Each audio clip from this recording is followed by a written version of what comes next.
Nota del autor. Las notas que necesitamos. Bienvenidas, bienvenidos. Gracias por encontrarnos de nuevo.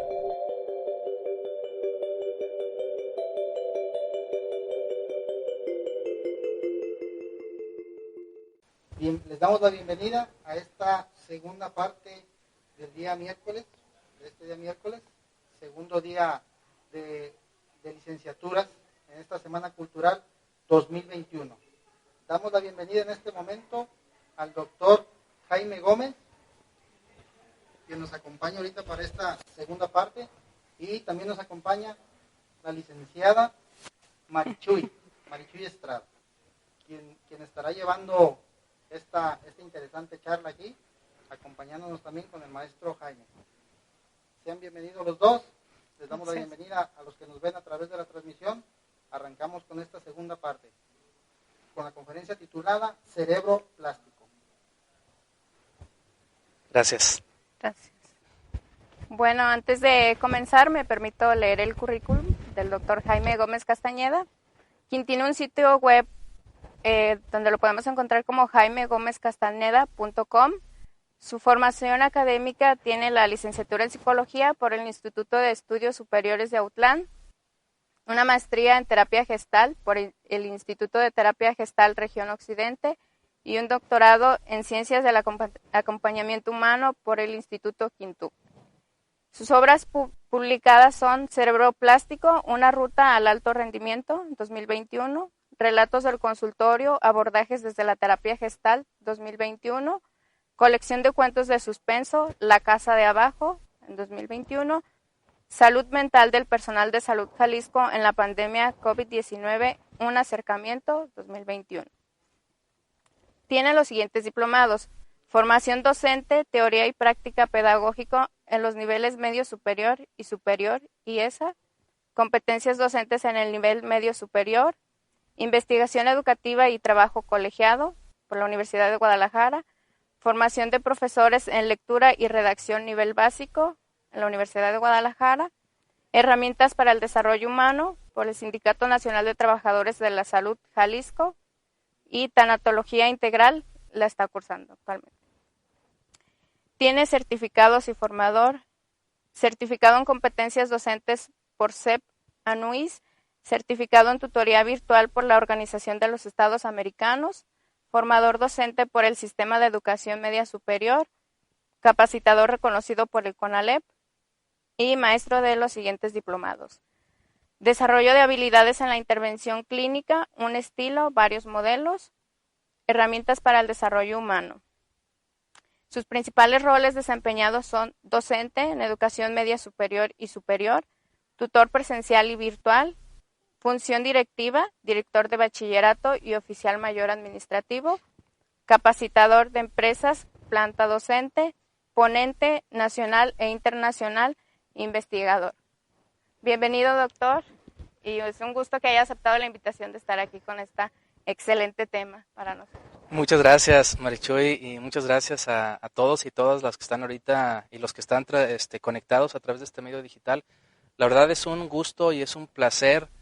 Me siento bastante bien en esta mi casa de estudios, mi alma mater. Hace un momento que estaban hablando algunos de mis amigos y amigas psicólogos, psicólogas, acerca de algunas experiencias, y sí, pues aquí en este lugar se encierran muchos pasajes históricos sobresalientes, y pues me encuentro bastante a gusto compartiendo este tema que le he titulado Cerebro Plástico, y que ojalá podamos hacer una bonita interacción, aunque voy a durar un buen rato hablando, explicando los conceptos. Sí me gustaría que desde su casa hicieran alguna pregunta o participaran. A mí me agrada muchísimo la retroalimentación, para que esto no se vuelva 100% un monólogo y podamos aprender juntos.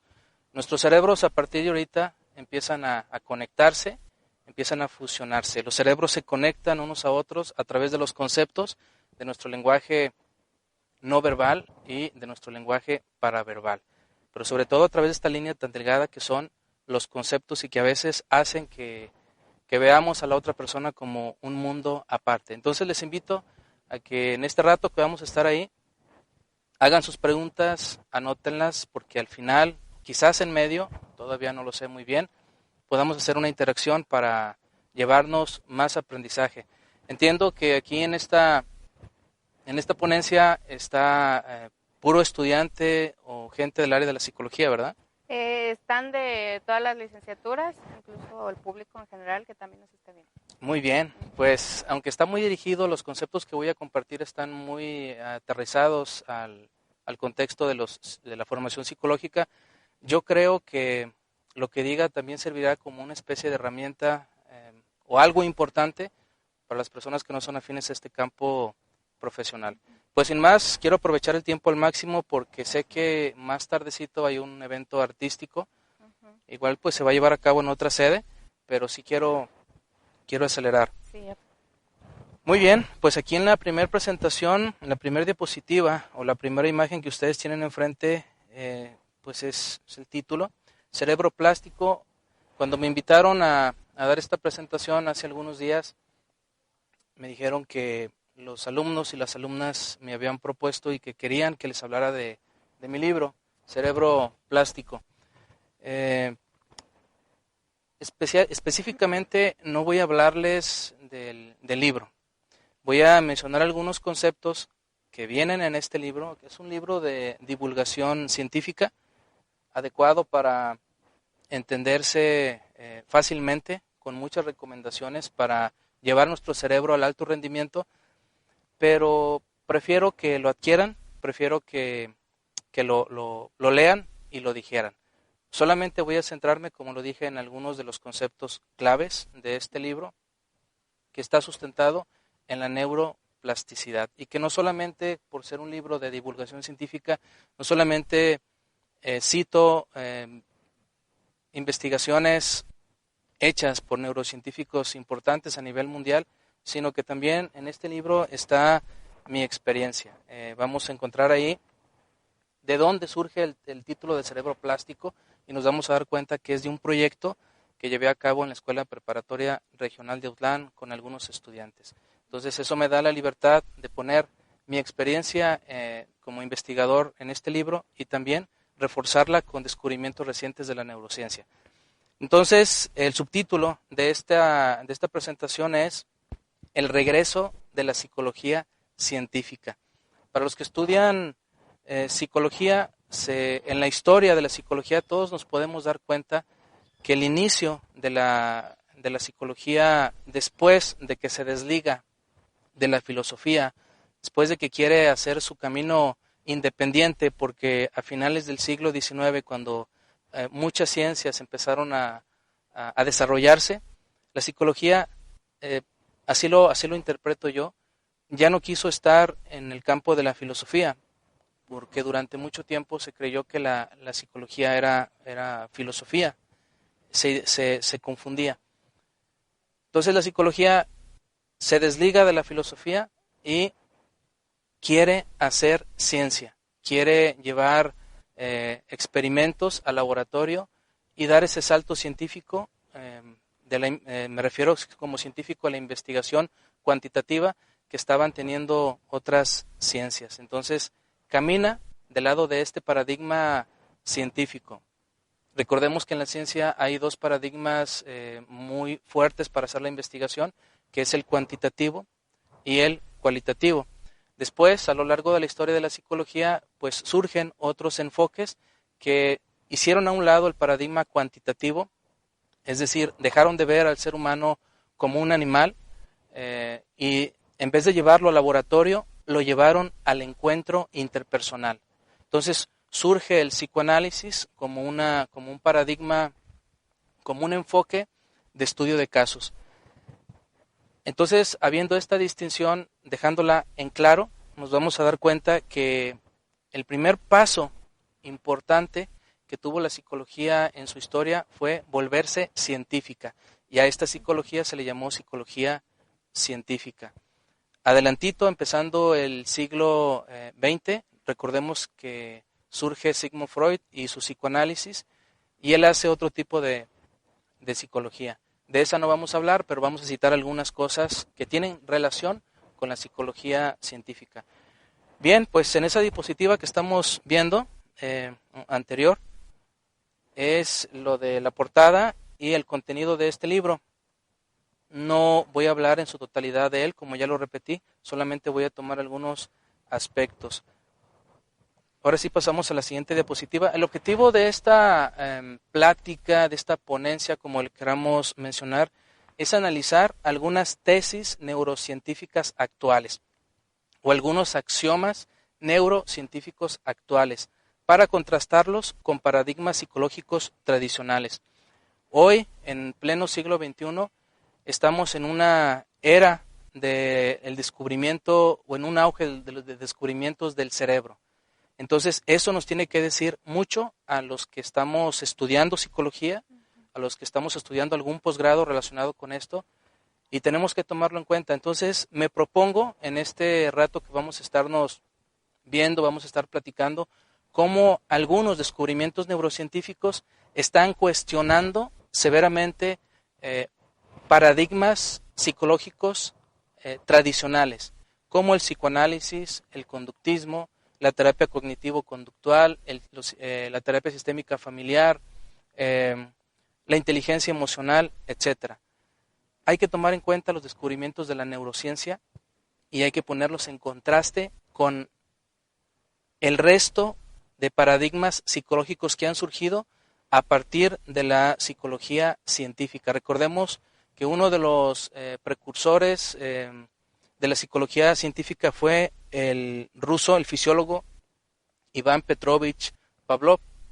Podemos identificarlo como uno de los iniciadores, de los detonantes, pero bueno, aparecen enseguida otros más.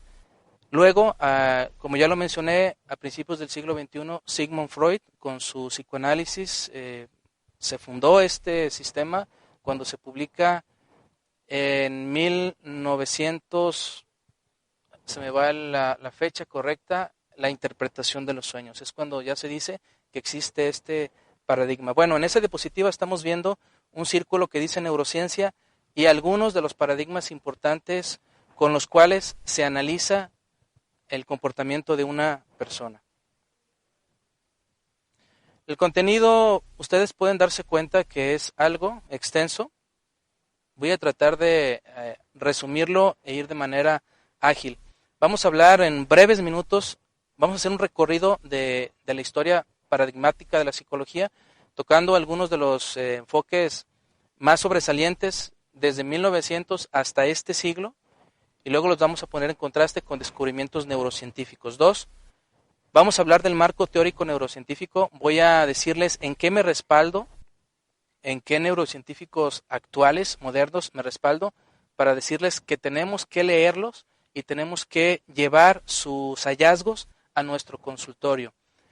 No importa si eres del enfoque gestáltico, si eres psicoanalista, si eres el enfoque que tú has estudiado o que practiques. Yo lo que quiero mostrarles es que los hallazgos de la neurociencia tenemos que tomarlos en cuenta. Enseguida pues vamos a hablar de algunos de estos hallazgos, como es el caso de el cuerpo en el consultorio, hacerle más caso al cuerpo, el origen del sentir, la interocepción, la alostasis, la predicción cerebral, que es un tema fundamental, el concepto de salud y enfermedad. Recordemos que para el psicoanálisis, para el humanismo, para la Gestalt, que también es una corriente humanista, para la inteligencia emocional, para todos los paradigmas que existen, que nos ayudan a entender o tratar de interpretar el comportamiento de las personas, para cada uno de ellos existe una definición de salud y enfermedad. El psicoanálisis puede decir que una persona está enferma cuando esta persona no hace consciente lo inconsciente. Para el conductismo podemos decir que el concepto de enfermedad tiene que ver con una desadaptación con el ambiente. Para la Gestalt tiene que ver con que no estás viviendo el aquí y el ahora, que no estás siendo consciente con tus emociones y que no estás actualizado. Para la terapia cognitivo-conductual pudiera ser el concepto de enfermedad alguna distorsión cognitiva, alguna disonancia cognitiva, algunas creencias que te están haciendo la vida de cuadritos. Y así podemos darnos cuenta que cada uno de los enfoques psicológicos tiene su propio concepto de salud y de enfermedad. Entonces, con lo que yo voy a presentarles, quisiera dejarles la inquietud de cómo los psicólogos, las psicólogas de hoy, tenemos que entender la salud y la enfermedad. Desde luego que existe el concepto mundial de salud, que es el completo bienestar biopsicosocial que promueve la OMS, en el cual pues se basan muchos sistemas de salud, aunque no se lleve al 100% a cabo, pero la psicología también se mueve en conceptos de salud y enfermedad. Enseguida, en el 3.3, voy a hablarles de manera rápida de este concepto que se llama poda y ajuste neuronal. Y cuando se los comparta se van a dar cuenta que este concepto lo comparten también, o se dice, en el conductismo, en la terapia cognitivo-conductual, en la terapia gestal. Pero es importante saber o darnos cuenta cómo funciona el cerebro de las otras personas. Por eso yo les decía, si estamos en la era de mayores descubrimientos del cerebro, no podemos dejar fuera del consultorio los hallazgos de la neurociencia. No podemos negarnos que hay otra gente que está descubriendo cosas interesantes. 4, voy a hablarles de un estudio de caso. No solamente es venir y hablar, como lo dije en el libro, de lo que otras personas han logrado, han descubierto, sino que también ya me he dado la tarea de seguir un caso en particular y poner en práctica algunos de los hallazgos de la neurociencia actual, y me he dado cuenta que funciona. A partir de este estudio que he hecho a profundidad de los diferentes hallazgos de la neurociencia, yo les comparto que ya no veo a mi paciente de la misma manera. Yo estudié terapia gestal, como ya lo dijo Marichuy, pero a partir de que he profundizado en estos contenidos, sí existe en mi mente toda esa gama de conceptos gestálticos, pero cuando tomo en cuenta la perspectiva de hallazgos neurocientíficos, hay una fusión interesante y ya no veo las personas de la misma manera, ya no las interpreto, ya no las analizo de la misma manera. Ojalá y pueda dejarles esa curiosidad a ustedes. Vamos a hablar también de variables a tomar en cuenta en la alostasis y en las predicciones. Es una diapositiva que prácticamente segundos me va a tardar decírselas. Y por último, conclusiones preliminares. Discúlpenme un momento. Sí, claro. Muy interesantes los temas. Pongan atención y como ya lo dijo el doctor Jaime, vamos a estar revisando sus comentarios por si hay alguna pregunta. Correcto. Conclusiones preliminares, porque hablar de conclusiones es muy atrevido. Preliminares significa que estamos concluyendo. Esto tiene que ver con que no hay ningún cerebro terminado. Nuestro cerebro está en un proceso de continuo cambio y de continua reestructuración, gracias a este principio de la neuroplasticidad. Así que no hay ninguna persona terminada que diga yo ya lo sé todo, yo hasta aquí llegué, a mí no se me puede enseñar nada, yo lo sé todo y que nadie me diga nada. No existe eso. Nuestro cerebro está en una continua reconfiguración. Muy bien, pues vámonos a las siguientes diapositivas de manera ágil. En esta imagen que ustedes están viendo, pongo como título El Renacimiento, impulso científico, algo con lo que yo empecé esta presentación. ¿Acaso, me pregunto, acaso en pleno siglo XXI regresaremos a la psicología científica que empezó a finales del siglo XVIII o principios del siglo XIX? Yo quiero dejarles esa curiosidad en un momento más. Los paradigmas que ustedes están viendo ahí, el asociacionismo propuesto por Pavlov, el estructuralismo, el funcionalismo, psicoanálisis, psicología de la Gestalt, el conductismo, Alfred Adler, Skinner, terapia gestal, toda esta gente trató de explicar cómo el cerebro ensambla la experiencia. Esta frase ya es muy común en el argot neurocientífico. Más adelante nos vamos a familiarizar un poquito más con esto. Cómo el cerebro ensambla la experiencia, cómo interpretar el comportamiento de una persona y decir, ¿estás enfermo o estás sano? Entonces, hay un montón de conceptos. Desde 1890, solamente quiero decirles que ha habido un montón de personas que ha investigado a cientos o miles de personas y han surgido investigaciones interesantes. Esta ponencia no es para desacreditar ni echar a la basura todo este bagaje científico, todos estos impulsos por conocer la mente humana. No quiere decir eso, Yo no vengo a desacreditar ningún enfoque psicológico, más bien cuestionarlos un poco e invitarlos a asumir nuevos paradigmas. Si seguimos la historia, en el siglo XX surgieron nuevas líneas de investigación, metodología cuantitativa y cualitativa, lo que yo les decía a continuación. Todos sabemos que la metodología cuantitativa es rigor, es medición, decía Edward Thorndike. En el espacio en el que nos movemos, todo se puede medir y todo se puede cuantificar, porque tiene peso y porque tiene existencia. Entonces, empezó a haber esta pugna entre lo cuantitativo y lo cualitativo. Y lo cualitativo, la investigación cualitativa, ¿cuál es su máxima en la búsqueda del conocimiento? La descripción y la comprensión. Ver un ser humano que puede llegar a ser lo que quiera. No encasillarlo, no meterlo a un laboratorio, no cuantificar su comportamiento. Decía el conductismo, solamente podemos estudiar la conducta observable. Los contenidos internos de la mente no podemos estudiarlos. Después sabemos que apareció Wundt y su laboratorio en Leipzig y dijo, no, también existe la introspección, el ser humano también puede decir lo que pasa en el interior. Bueno, pues entre 1950 hasta nuestros días ha habido una pugna muy fuerte entre lo cuantitativo, que muchas veces se dice que es científico, y lo cualitativo, que muchas veces también se dice que no es científico. Lo cierto es que estos dos paradigmas para buscar el conocimiento son científicos. Yo, por ejemplo, soy un científico social.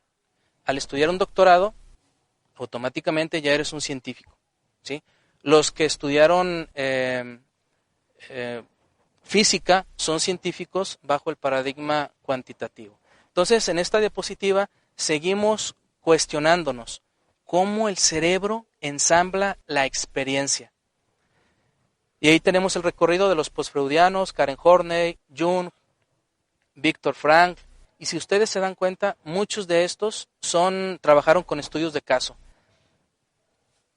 A excepción de Aaron T. Beck, recientemente fallecido, fundador de la terapia cognitivo-conductual, que pues se basa en evidencia empírica con estudios de caso, pero a otro nivel. Los demás son estudios de caso cualitativo. Lo que descubrieron, lo descubrieron a través de lo que escucharon en el consultorio, de todas las narrativas que les mencionaban sus pacientes. Entonces, si ustedes se dan cuenta, concluyo con la siguiente diapositiva que tiene que ver con el último recorrido de la historia de la psicología. Ha habido demasiada gente que le ha interesado el estudio del comportamiento humano y cada uno de ellos y de ellas ha generado una gran diversidad de técnicas, de métodos para saber cómo funciona la mente de las personas. En la actualidad, pues la mente alberga muchos misterios, nadie le ha dado al clavo, ¿verdad? Bien, y concluimos. En 1970 hasta hoy, podemos decir, con el auge de los descubrimientos de la neurociencia, nos seguimos preguntando cómo el cerebro ensambla, estructura, codifica la experiencia. Y agreguen otro concepto, cómo el cerebro ensambla o estructura, codifica la realidad. ¿De acuerdo? Entonces, en esta diapositiva, para los estudiantes de psicología, algunos de estos psicólogos, psicólogas, pueden ser muy familiares para ellos. La PNL, Carl Rogers y la terapia centrada en el cliente, Howard Gardner en el 80 con las inteligencias múltiples. Dice John Medina en el 2010 que Howard Gardner dio un paso importante al descubrir las 7, 8 inteligencias, creo que ya van la 9, pero que hay más de 7,000 inteligencias, de acuerdo a nuevos estudios de la neurociencia. Entonces es bueno que alguien empiece pero ahora tenemos que voltear nuevamente, aunque parezca disco rayado, lo que ustedes están escuchando, a los descubrimientos de la neurociencia. Enseguida, en los años 90, emerge un paradigma que hoy está de moda. Casi toda la gente habla de la inteligencia emocional. Yo soy uno de ellos, ¿verdad? Como un paradigma importante. Ahora las emociones tienen mucho que ver. No se diga en este contexto de la pandemia que se está trabajando o que se intenta trabajar con esta locura emocional que ha surgido en cada persona. Enseguida, en los 90, también aparecen las constelaciones familiares, en el 97, en el 93, en el 97, modelos de inteligencia emocional, uno de ellos, Daniel Goleman, que pues es un divulgador de la ciencia. Eugen Glendin en el 2000 habla acerca de la conciencia corporal, y en el 2006 un paradigma muy fuerte que es la psicología positiva con Martin Seligman. Por último, en ese cuadrito, las neurociencias.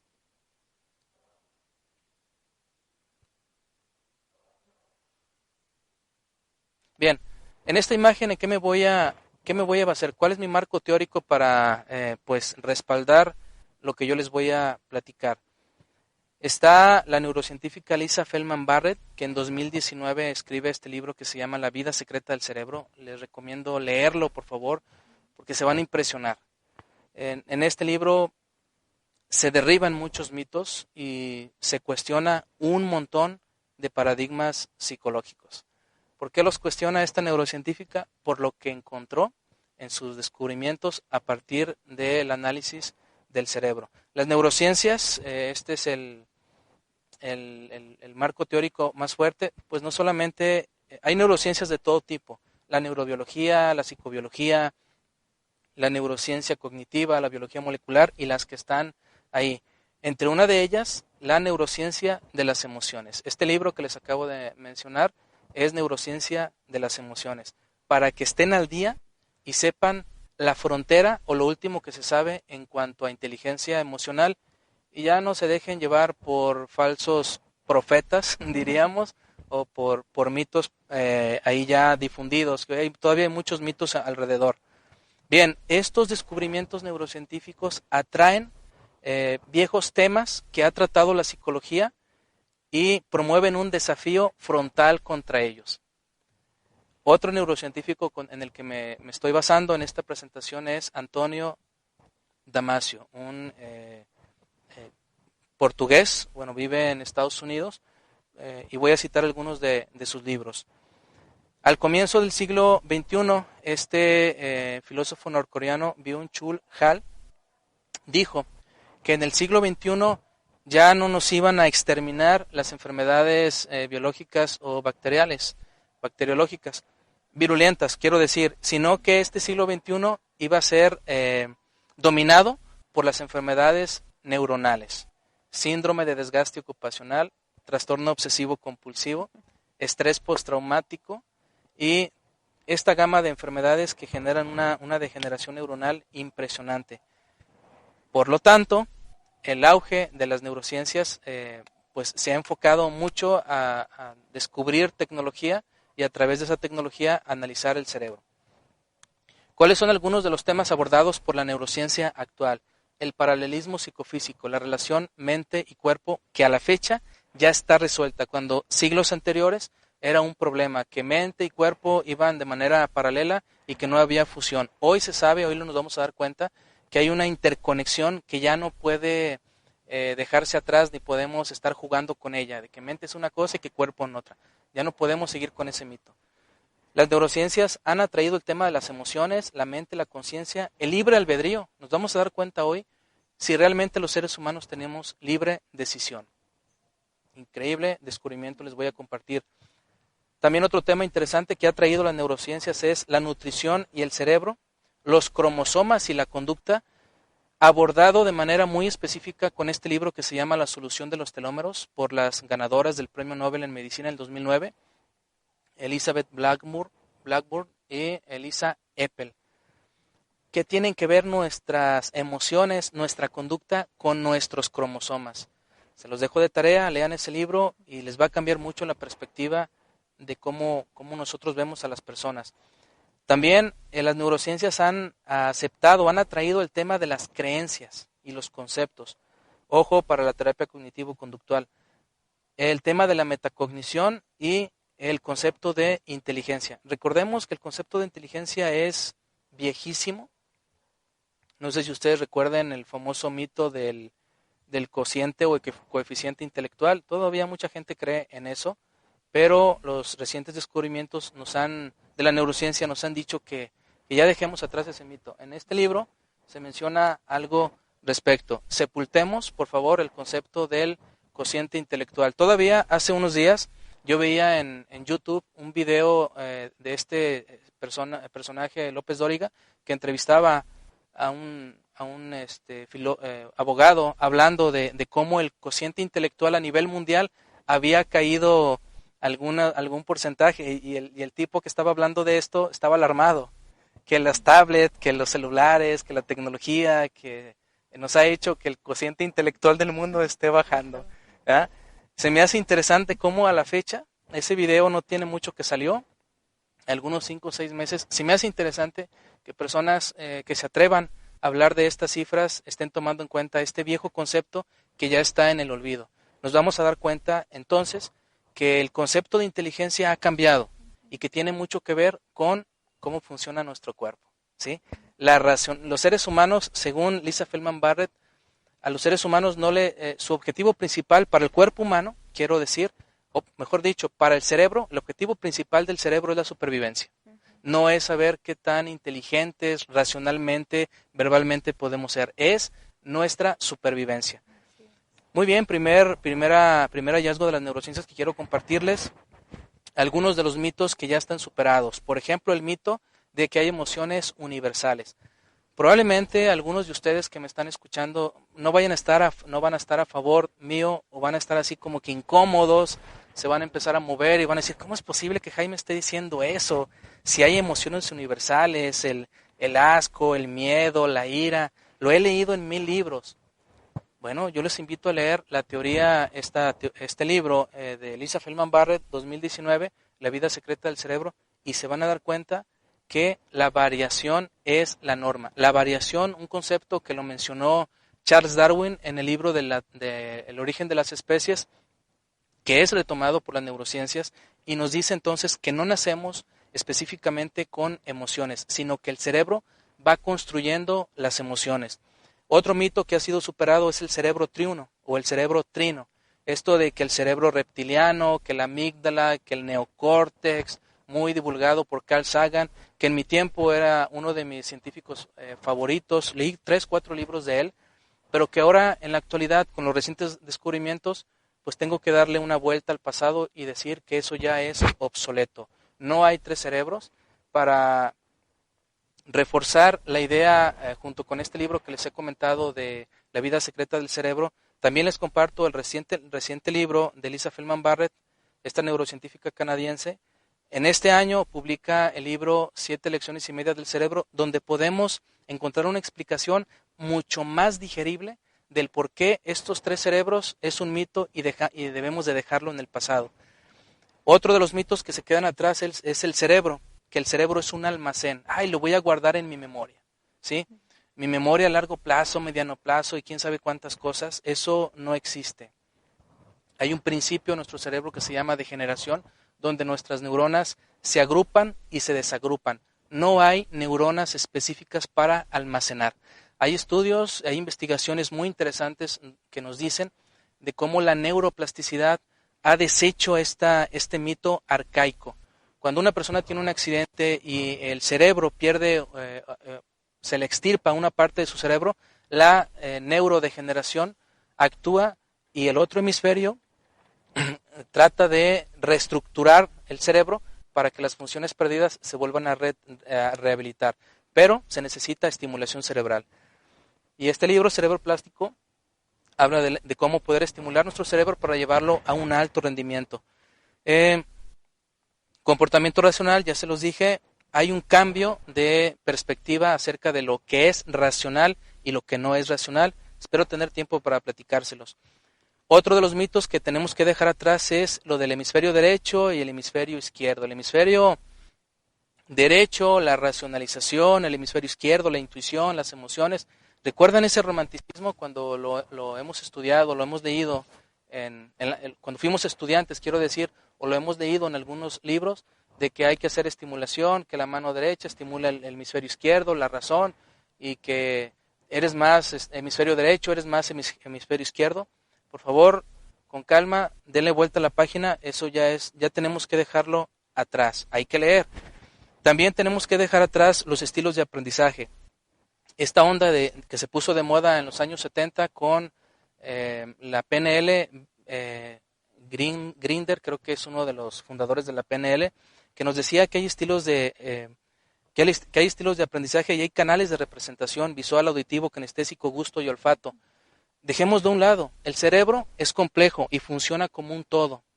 Cuando en este momento que ya se está ocultando el sol, espero que haya suficiente luz para terminar esta presentación, en este momento, si yo soy visual, quiere decir que no estoy sintiendo, quiere decir que no me estoy dando cuenta que mi voz, mi ritmo está acelerado y que necesito agua para refrescarme la boca, quiere decir que no estoy poniendo atención al perro que estaba ladrando hace un momento, quiere decir que no puedo sentir mis manos porque están un poco heladas, aunque este saco pues no me calienta suficiente. Es decir, nuestro cerebro está codificando la realidad a una velocidad increíble, impresionante.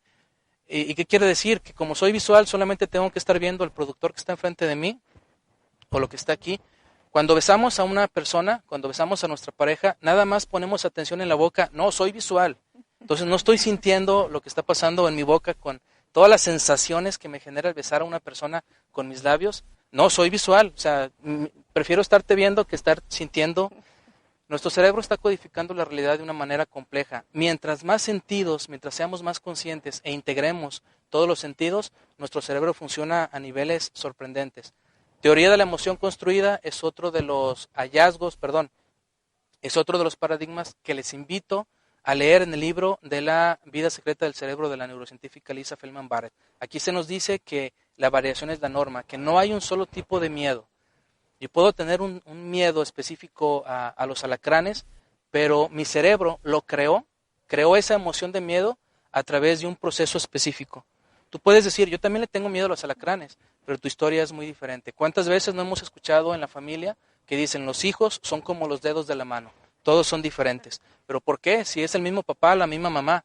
Sí, pero cada cerebro organiza la educación, le da sentido a la educación que le dieron sus padres de manera diferente. Aparte, no solamente están los padres, sino también la gente de la escuela, los amigos, la sociedad, los medios de comunicación y ahorita las redes sociales. Entonces, la variación es la norma en neurociencias. Cada paciente debemos de verlo como un caso particular, único e irrepetible. Cada cerebro es singular. De ahí viene, yo creo, la famosa frase de que cada cabeza es un mundo. Entonces, cuando vemos a un paciente en el consultorio, estamos tratando de explorar el mundo conceptual, emocional, vivencial, experiencial de nuestro paciente. El cerebro construye emociones. El cerebro no nace con emociones ya preinstaladas. El cerebro va aprendiendo emociones de acuerdo a las experiencias que se le van presentando en su realidad. No existe el esencialismo, por lo tanto, no existe la idea del cerebro como un almacén. No hay neuronas exclusivas para las emociones, que la amígdala, que el derecho, que el izquierdo, no existe eso. El cerebro es complejo. Bastaría otras 10 conferencias para hablar acerca de la complejidad del cerebro. Ni siquiera lograría yo explicarla al 100% porque el cerebro todavía es un órgano bastante complejo con muchos misterios. Podemos ver en esa diapositiva los diferentes neurocientíficos que hablan de este concepto que les estoy diciendo. Cerebro triuno, tenemos que dejarlo atrás. Damasio defendió el cerebro triuno hace unos años, pero en su libro que publicó en 2019-2020, que se llama El extraño orden de las cosas, ahí se retracta y dice, hablar de 3 cerebros ya es del pasado. Si personas con una trayectoria científica increíble, como Antonio Damasio, que han dedicado su vida concretamente a la ciencia y al estudio del cerebro, se han retractado acerca de esta idea del cerebro triuno, ¿por qué nosotros no podemos leer esos textos y decir, de veras, tiene razón? Porque lo que están diciendo está respaldado en evidencia empírica o científica. El conductismo está superado, dice Lisa Feldman Barrett, que los seres humanos no solamente somos seres que reaccionan ante estímulos. Nuestro cerebro está en continua comunicación con los demás y está elaborando, está creando experiencias a través de lo que está viendo.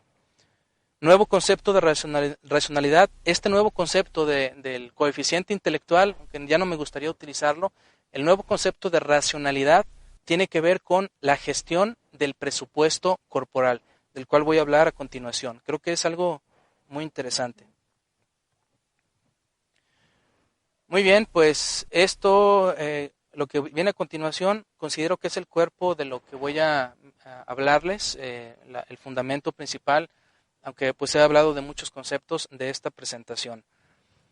Hacerle caso al cuerpo, es el título de una ponencia que compartí con personal de la Secretaría de Salud Jalisco, aquí en Autlán, en el mes de julio. ¿Por qué hacerle caso al cuerpo? Yo sé que las personas que nos están escuchando dicen, pues yo sí le hago caso a mi cuerpo. Por ejemplo, es viernes y el cuerpo lo sabe, ¿no? Y parece ser, yo aquí lo digo en el libro, parece ser que es el único día de la semana en el que nos acordamos del cuerpo, ¿no? Alguien puede decir, bueno, pues yo practico el masaje terapéutico, yo le hago caso al cuerpo, correcto. Hay enfoques terapéuticos muy, muy enfocados, válgame la redundancia, al cuerpo. Para la Gestalt es muy importante hacerle caso al cuerpo. ¿Y qué le pasa a tu cuerpo? ¿Y qué dice tu cuerpo? ¿Y por qué cruzaste los brazos? Y a ver, di eso en otro tono, a ver tu cuerpo qué te está diciendo. Y entramos una serie de ideas que tienen que ver, o de axiomas que tienen que ver con hacerle caso al cuerpo. En este caso, yo los invito a que le hagamos más caso al cuerpo de lo habitual. ¿Por qué? Porque en nuestro cerebro hay una red que nos dice o se conecta con nuestra conciencia y nos hace valorar lo que estamos sintiendo. En este caso, por ejemplo, en este momento pues yo siento un poco las manos frías. Está activa mi red de interocepción. Y luego también esa red interoceptiva me permite identificar si estoy acelerado o si estoy calmado, ¿verdad? La valencia me permite darme cuenta si algo que estoy experimentando es agradable o desagradable. Tómate este café. Ay, jole, me quemó. Y aparte de que me quemó, qué desagradable sabor. Esa red que está en nuestro cerebro, hay muchas redes en nuestro cerebro, se les llama a estas redes intrínsecas. Hay unas redes que se encargan de que nuestro corazón esté latiendo y de que nuestro sistema nervioso autónomo esté funcionando y no tengamos que estarle dando órdenes a nuestro sistema digestivo. A ver, ponte a trabajar, por favor, ¿verdad? Ya tienes bastantes kilitos, ¿eh? Esto lo digo para mí, entonces, hay muchas redes, pero hay una red que se llama interocepción, la que nos permite darnos cuenta, la que nos permite tener esos conceptos de que si estoy tranquilo, no estoy tranquilo, si esto es agradable o desagradable. Ponlo en el contexto que tú quieras, en el ambiente familiar, en el ambiente de pareja, en el ambiente escolar, en este ambiente donde sea. Entonces, esta red de presupuesto corporal nos dice que tenemos que hacerle más caso a nuestro cuerpo, a nuestras sensaciones. Repito, hay enfoques terapéuticos que ya ponen mucho énfasis a esto, pero yo te invito a que le pongas todavía más importancia.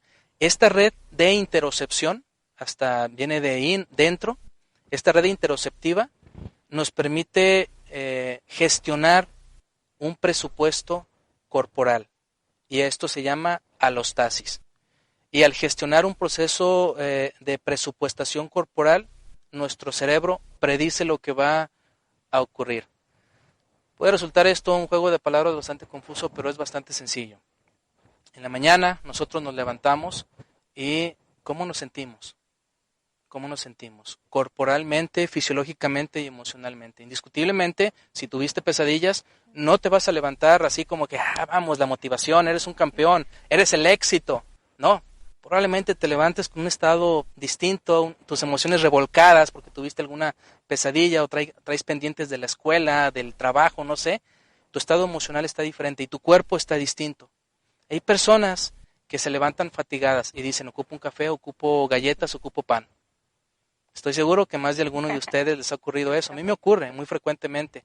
Mi cerebro, en algún momento dado de mi existencia, detectó esos cambios corporales y emocionales. Entonces, mi cerebro vio, yo vi que otras personas se levantaban más o menos con esa experiencia, iban y se tomaban un café, unas galletitas, unas donitas y santo remedio. ¡Ay, qué a gusto me siento! Pues mi cerebro aprendió eso. Ojo, ahora pausa con el conductismo. En el conductismo estamos viendo conductas aprendidas y se trabaja en el desaprendizaje. Ojo. Entonces yo me levanto y me doy cuenta que esa rutina la tengo por 10, 15 años. Entonces pudiera yo estar confundiendo el cansancio, la revoltura de emociones con una necesidad de hambre incorrecta. ¿Qué tal si yo me levanto, siento todo eso y digo, a ver, tranquilo, voy a peinarme, voy a mojarme la cara, voy a hacer algo distinto, voy a cambiar ese hábito. No voy a ir directamente al café, no voy a ir directamente a las donas. ¿Ah? Ahí estamos haciendo un cambio de hábito y le estamos dando indicaciones a nuestro cerebro de que reorganice la experiencia y que no siga repitiendo lo mismo. Ahorita lo estoy diciendo de manera consciente, pero ¿cuántas personas no tienen demasiados hábitos destructivos a partir de que su cerebro se anticipa a sus decisiones? Entonces aquí estamos hablando de la predicción cerebral. Entonces, tomo mi cafecito, tomo mi dona, me energetizo, ¿verdad? Ya estoy lleno de energía. Abro mi computadora o me voy al trabajo y se me olvida desayunar. Ya desayuné mi cafecito y mis 3 o 4 donas, ¿verdad? El cerebro se está anticipando y te está diciendo, cada que te levantes tienes que hacer esto y esto otro y ya estás cómodo.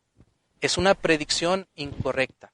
Sabemos, yo no soy ninguna especie de nutriólogo, sabemos que es un hábito incorrecto, que el alimento de la mañana se nos dice que es el principal, ¿verdad? Bueno, ese cafecito y esa galleta, nuestro cerebro bien codificado, lo ha codificado y dice, con esto vas a aguantar hasta las 2 de la tarde. No ocupas nada, no ocupas tomar nada. Y aguantamos, ¿verdad? Cada que nos enfrentamos a una experiencia, nuestro cuerpo reacciona. Yo puedo decirles que cuando antes de presentarme ante un público, antes de tener un evento de este tipo, yo voy al baño. Yo tomo agua. No caigo en un estado de nerviosismo, caigo en un estado de agrado, de disfrute. Luego me baño, luego escucho música. Tengo como una especie de ritual para llegar a este punto. Mi cerebro me dice, tienes que hacer esto, esto y lo otro. Yo iba a llegar aquí a las 4 de la tarde, pero a 3 cuadras de esta escuela veo que no traigo el saco. Mi cerebro en ese momento, después yo hice consciente esto. Mi cerebro ya codificó una experiencia similar. A ver, vas a ir a dar una ponencia. ¿Cómo vas a esa ponencia? Vas con un saco. Vas con tiempo de anticipación. Vas con ciertas emociones. Volteo hacia atrás y no está mi saco en el carro. Dijo, esto no puede ser. No concibo esta experiencia sin un saco. Entonces pasó por mi mente, ¿y qué tal si me voy así? No, así no es. Porque alguien me dijo, en algún momento dado, que tengo que estar presentable y que esto es parte de un contexto determinado. Pero hay otras personas que dicen, vete sin saco, vete como eres, tal cual, ¿no? ¿Qué hice yo? Obedecí esa creencia, me regresé, fui por mi saco y aquí está, conmigo. ¿Me hace sentir bien? Pues yo creo que sí, quizás es un autoengaño, ¿verdad? Quizás estoy cumpliendo con una norma. Con esto les digo pues que nuestro cerebro está continuamente prediciendo. Muchas de las veces no interviene la voluntad. De hecho, dice Antonio Damasio, neurocientífico, que pareciera que viviéramos en un futuro anticipado, ¿sí? Y que nuestro libre albedrío realmente no existe. ¿Cómo es que nuestro cerebro predice lo que va a ocurrir a continuación? Se agarra de nuestras creencias y se agarra de nuestro pasado. ¿No se les hace familiar esto de que nuestro inconsciente nos traiciona? ¿No se les hace familiar? Neurocientíficamente no se habla de inconsciente, de preconsciente y nada de esa jerga. Se habla ya de redes neuronales internas. Bueno, todo el tiempo, como lo estamos viendo en esa imagen 3.1, 3.3, todo el tiempo nuestro cuerpo se está regulando. Todo el tiempo nuestro cerebro está administrando nuestra energía corporal. Si ese cafecito, si esas donas me van a servir hasta las 2 de la tarde, híjole, pues nuestro cerebro no sabemos cómo le hace, pero hace que sobrevivamos hasta las 2 de la tarde. Y cuando llega antes de las 2 de la tarde, está tan programado que ¿sí? Jugos gástricos y nos dice, tienes que comer, son las 2 de la tarde. Luego nos atracamos, los que nos atracamos, y decimos, órale, de las 3 de la tarde voy a aguantar hasta las 9 de la noche. Pase lo que pase. Entonces es una travesía para nuestro cerebro administrar, dar órdenes a todo nuestro organismo para que podamos sobrevivir. Entonces el cerebro, la principal función del cerebro no es la racionalidad, no es conseguir títulos, no es ser doctor, no es estar presentando, no es el famoso éxito. La función principal del cerebro es mantenernos vivos y continuamente es una gestión impresionante. Y en esta gestión de los recursos energéticos, desde luego que están las emociones. Y en esa diapositiva podemos ver la necesidad del sueño, la necesidad de cuidar niños.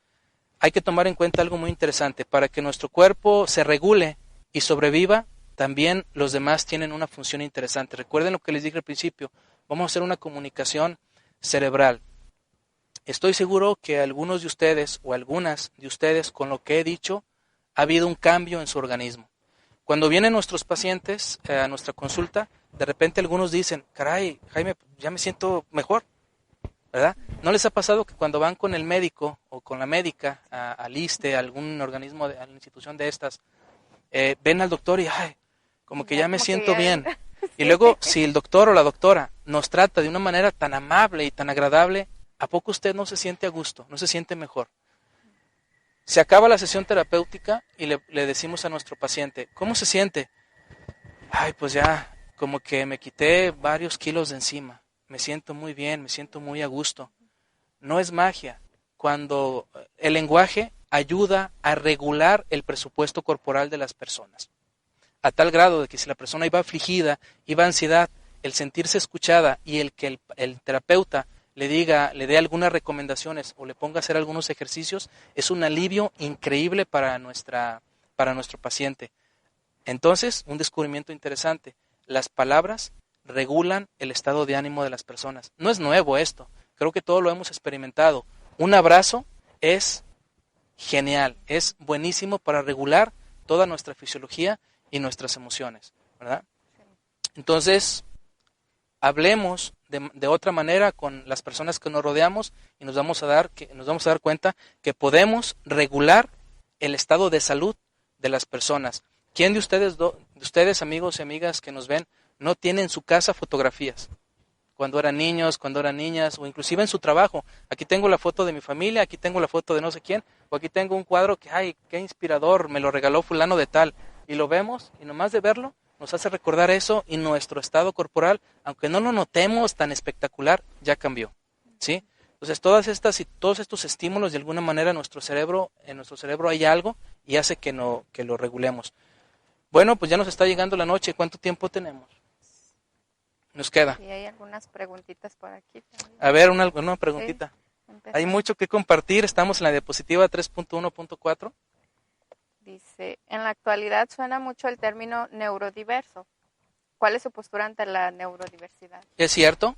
La neurodiversidad, si lo vemos desde el punto de vista sexual, aquí tenemos un sexólogo, mi gran amigo Julio. La neurodiversidad no es otra cosa más que lo que les dije al principio, o un poquito después del principio. Tenemos un cerebro singular. Con esta vara voy a medir a todos. Eso no existe. Nuestro cerebro es tan singular que por lo tanto tenemos una constitución neuronal distinta. Ninguna se parece. Aunque compartamos conceptos similares en una cultura, somos mexicanos, la bandera, jajaja, tenemos un cerebro moldeado de manera diferente. Entonces, si es neurodiversidad, es otra frase que le da razón a lo que yo estoy diciendo. Cerebros distintos, cerebros singulares. Por lo tanto, diversidad. Okay. Bien, mientras hay otra pregunta, quiero decirles que la función predictora del cerebro nos permite, en gran parte de los casos, anticiparnos a lo que ocurrirá, inclusive a niveles no conscientes. Y A mano derecha, en ese cuadrito azul, puse algunos ejemplos de predicciones simples y predicciones complejas. Vamos a detenernos donde dice idea del éxito. En la secundaria quizás nos dijeron, es que hay que ser exitosos, o vimos películas que hablaban del éxito, el éxito financiero, el éxito emocional y bla, bla, bla. Toda esa gama de conceptos, nuestro cerebro las adquirió y a lo mejor las procesó. Entonces, a partir de la secundaria, este chico que estuvo en la secundaria y que está en un nivel superior, en una licenciatura le pueden preguntar, ¿para ti qué es el éxito? Y el chico va a responder rápido. Pues el éxito puede ser económico, el éxito lo podemos encontrar. Va a dar 1000 definiciones del éxito. Pero lo interesante de aquí es que su cuerpo, si esta persona quiere ser exitosa, ¿quién no quiere ser exitoso en la vida? Si esta persona quiere ser exitosa en su vida, está buscando el éxito de acuerdo a su concepto singular, ¿qué creen? Su cerebro estará trabajando para alcanzar esa meta. ¿Sí? Y en ese trabajar por alcanzar esa meta, estará buscando alimentarse para alcanzar esa meta, estará buscando estudiar. Si el éxito está en el estudio, para alcanzar esa meta. Si el éxito está en la familia, estará buscando una pareja para conformar una familia. Y todas sus conductas estarán relacionadas con esa idea de éxito, sin que nos demos cuenta. Yo estoy aquí, frente a ustedes, por una idea de éxito. Cuando yo estaba en la prepa, yo quería estar frente a un público impartiendo una ponencia. ¿Ah? Mucho de lo que he hecho en mi vida y que ha sido relacionado con estar aquí con ustedes. Muchas de las conductas, muchas de las acciones que he llevado a la práctica, sin que yo me dé cuenta, las he realizado para estar aquí. Por eso decimos que la función predictora del cerebro toma decisiones antes de que nos demos cuenta de ello. Malestar estomacal, siento que me duele el estómago. Inmediatamente mi cerebro me dice, pues tómate algo. Tengo diarrea, pues tienes que ir al médico. Si tenemos diarrea, ¿qué tenemos que tomar? Inmediatamente nos salta a la mente estas pastillitas que nos quitan rápido la diarrea. Tengo dolor de hombro. Inmediatamente nuestro cerebro, nos podemos ir a lo más trágico, te va a dar un infarto, porque es en el izquierdo y aguas, ¿verdad? Y aunque no tengamos síntomas de gente infartable, inmediatamente aparece la emoción del miedo, ¿sí? Y entonces hay malestar estomacal, nuestro presupuesto corporal se desorganiza. Empieza el miedo y con eso un poquito de angustia y ya me duele el cuerpo y ya me duele más el brazo y a lo mejor me va a dar algo. La depresión. La depresión pudiera ser más que una deformación de los conceptos, como lo diría la terapia cognitivo-conductual, pudiera ser un error de predicción.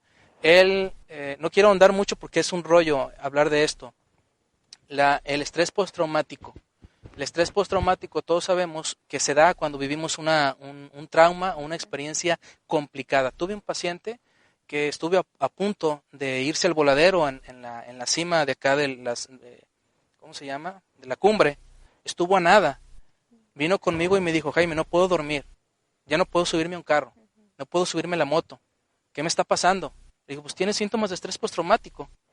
Ya no estás en la orilla del voladero. Ya esa amenaza pasó, pero sigues experimentando secuelas de lo que te ocurrió. Entonces le digo, ¿qué te parece si te subes a esa camioneta? No quiero subirme. El cerebro le dice, hay una amenaza potencial, te puedes ir a un voladero si te subes, ¿verdad?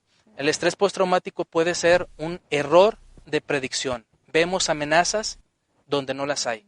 O vemos moros con tranchete, ¿verdad? Entonces, ojo con eso. A veces las personas nos inventamos miedos, nos inventamos emociones donde no las hay, donde no hay, o pánicos donde no debe de haber.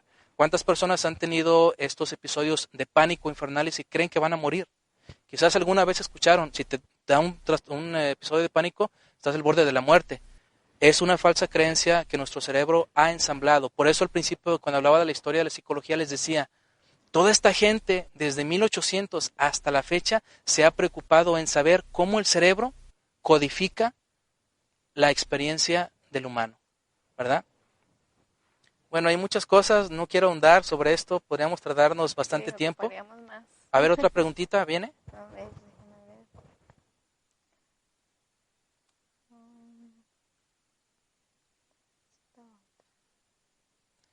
Bueno, nos vamos a pasar a la imagen 3.1.4.1. mientras una preguntita o algún comentario, ya para ir cerrando.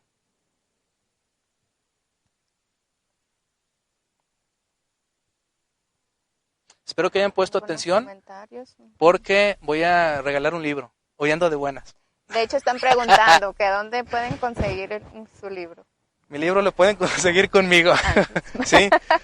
Quiero decirles que ya son las últimas publicaciones. Tengo como unos 20 libros de estos y de relatos del consultorio.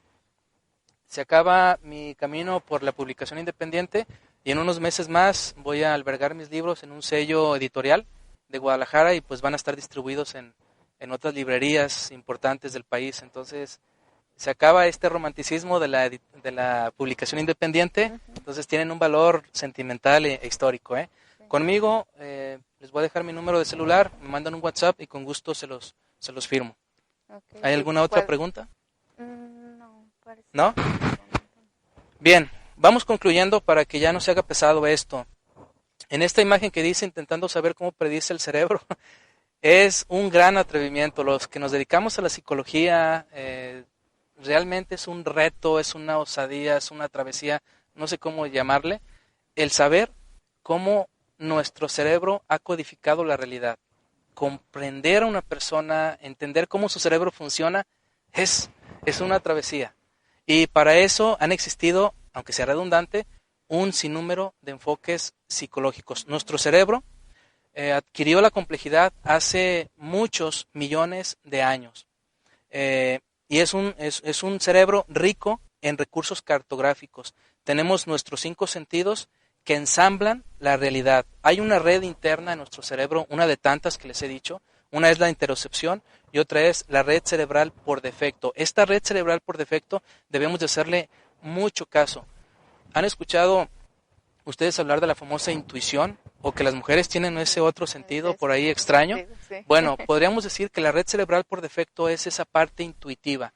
Es la que está trabajando con mucha información a un nivel no consciente. Y no estoy hablando de subconsciente ni nada de eso.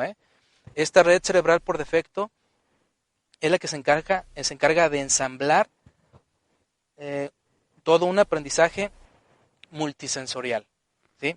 Cuando nosotros tenemos un pendiente, un problema X, un problema determinado y no lo hemos resuelto, nuestra red cerebral por defecto, este conjunto de neuronas, sigue trabajando y llega un punto en que aflora una solución. Y a veces la solución no es agradable, a veces es desagradable, ¿verdad? Pero tenemos que hacerle mucho caso a cómo estimular esta red interna de nuestro cerebro. Y en el libro hablo de ella. Por eso digo que estimulando esta red cerebral por defecto podemos detonar impulsos creativos en nuestro cerebro, los cuales se van a transformar en proyectos innovadores, en ideas fantásticas o en este tipo de experiencias que algunos le llaman eurekas. Eureka, recuérdelo, viene de Newton, en la manzana y todo. Eureka, me cayó el 20, ¿no? Entonces, este concepto de red cerebral por defecto es importante que lo estimulemos para tener impulsos creativos interesantes. Quiero decirles entonces que muchos de estos conceptos que he compartido con ustedes, y pues, faltan demasiados, como les dije al principio, los llevé a la práctica con el caso de la señora R. La señora R, bueno, tengo el permiso de ella, es de mi mamá.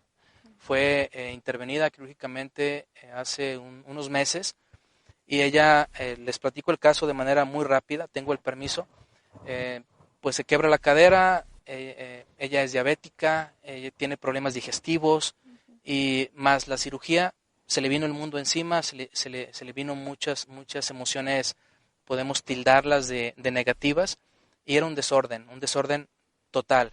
La tuve en casa y dije, bueno, pues voy a investigar cómo podemos regular su cuerpo y cómo podemos cambiar algunas predicciones de su cerebro.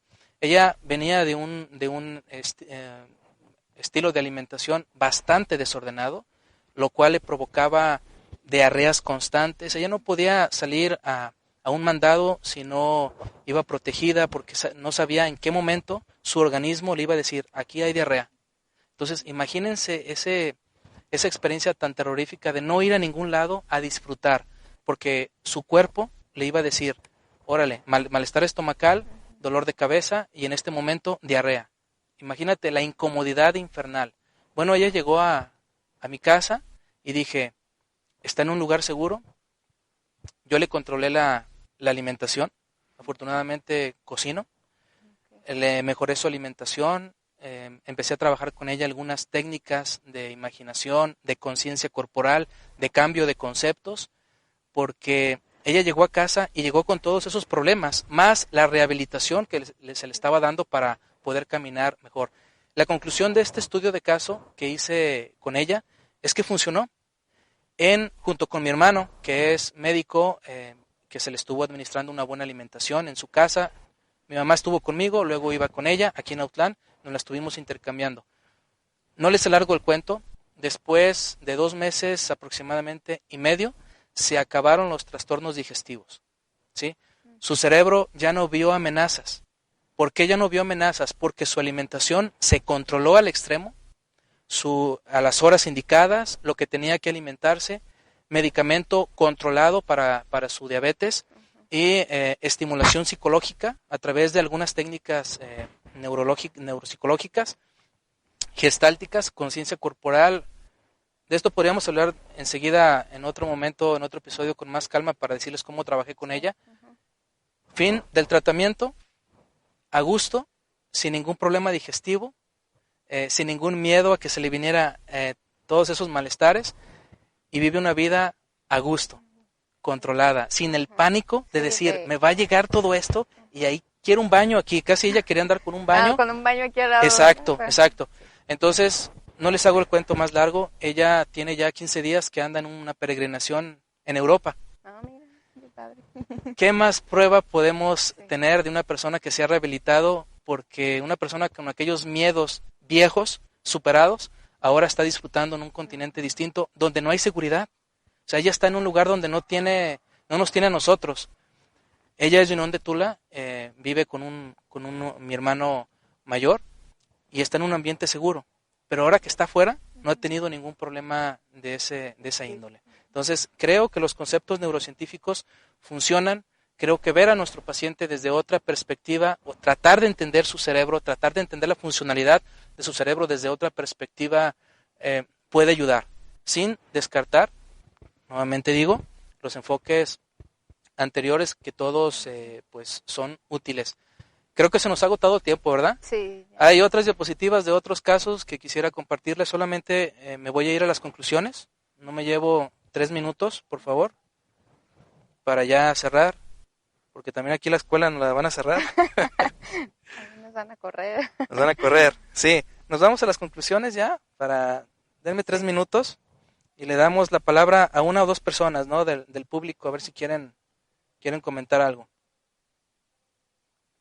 Las neurociencias están creando un cambio disruptivo en el concepto de ser humano, asimismo en su abordaje.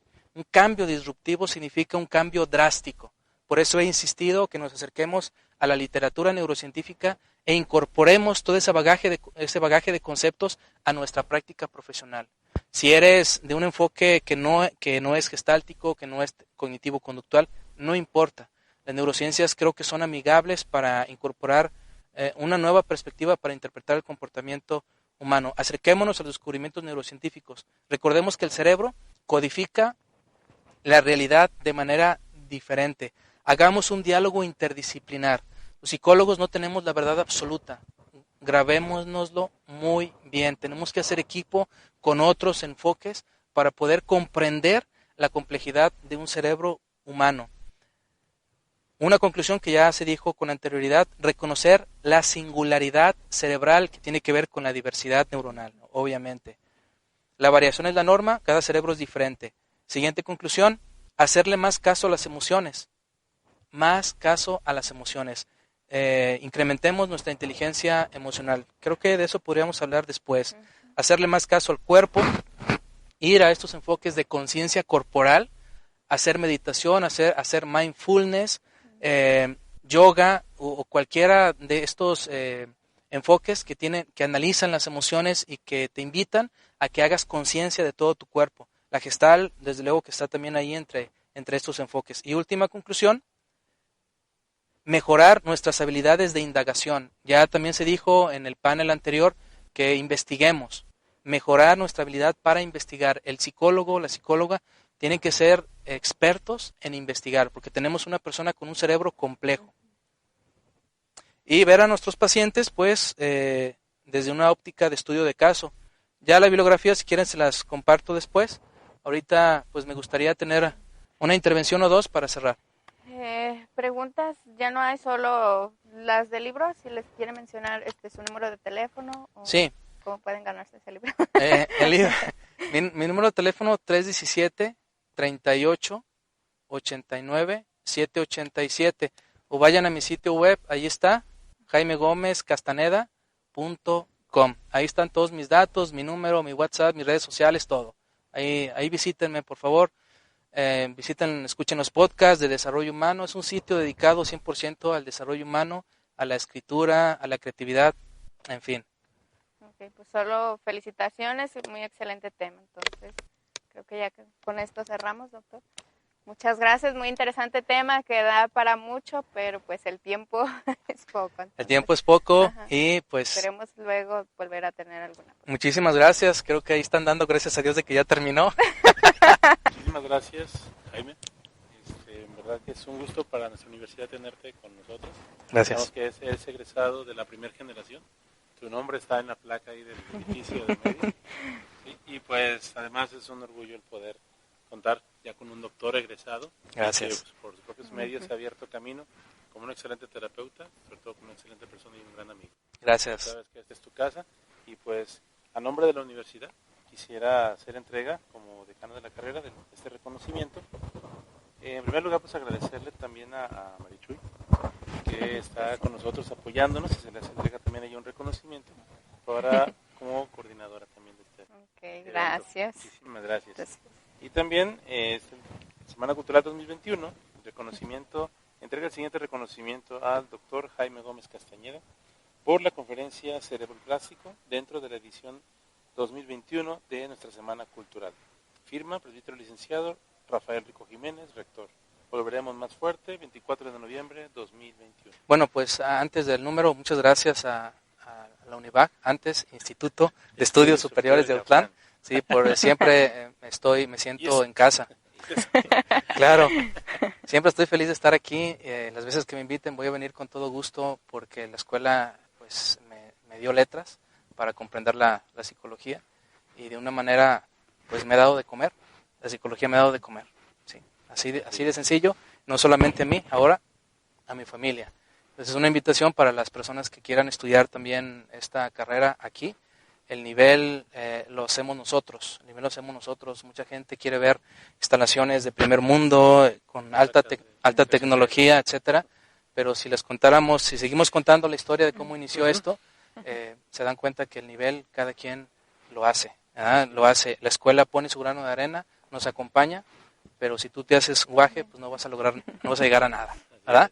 Bien, muchas gracias y mi número 317-38-89-787. Gracias. Gracias a todos ustedes que siguieron esta transmisión.